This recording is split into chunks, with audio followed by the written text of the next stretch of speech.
Tonight for dinner, I made the best broccoli cheddar soup in my opinion. Let me show you how I made it. We're gonna start out by chopping up a half of an onion. Hi, hello, this is current editing Caitlin. Please for the love of your taste buds, don't be like Caitlin and add a half of an onion chopped. It's supposed to be a half of a cup of chopped onion.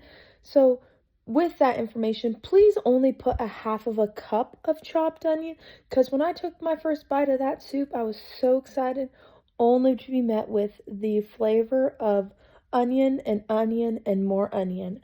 So yeah, please do not make that mistake.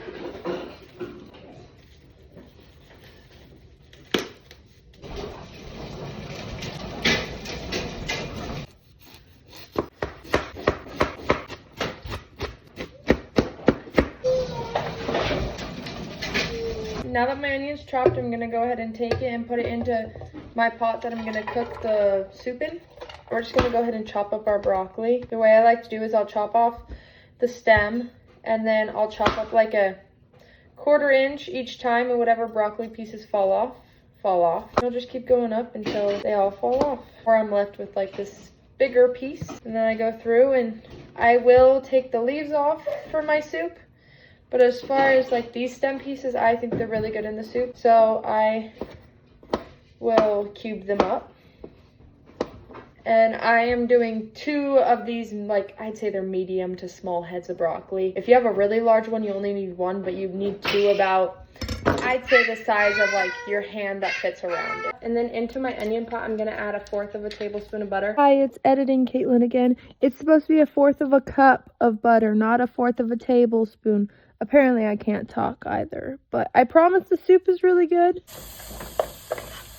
While the onions are sauteing, we're gonna go ahead and add some seasoning, starting with garlic powder, pepper, salt.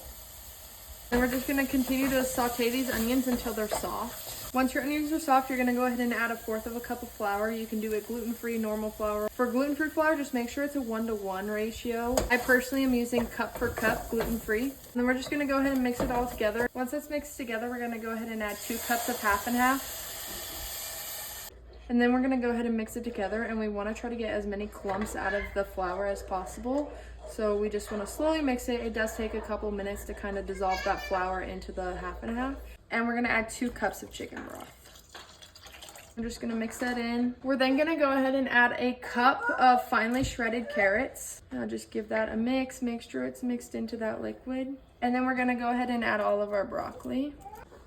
And we want to stir the broccoli in and make sure it's fully submerged in the liquid as best as possible. Sometimes the top pieces can't get fully submerged because it's too full, but just try your best. If you have broccoli sticking out further than what I have, then you probably have too much broccoli in your pot. Then we're gonna go ahead and turn our pot up to high and bring it to a boil. Once your pot starts to bubble around the side, that's when I kind of consider this a boiling situation. It's not fully boiling, but it's enough where we're gonna go ahead and turn it down to low. Give it a quick stir. It'll kind of look like it's thickened a little bit, and it has.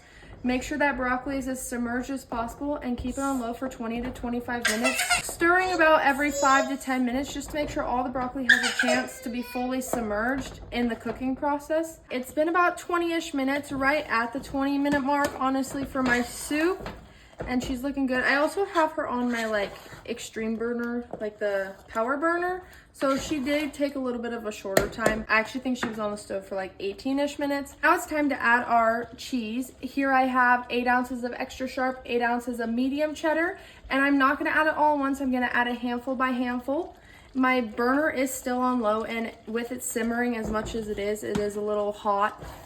Too hot for me, and you need to shred all of your cheese. Like, don't use pre-shredded. You'll get a grainy texture in your soup, and if you add too much at too high of a temperature too, you'll end up with a grainy texture in your soup, and you don't want that. And with handful number 2, and honestly you could probably break it up into 5 or 6 different handfuls. They don't have to be tiny handfuls. 3rd handful, and then my last handful. And this right here is some beautiful broccoli cheddar.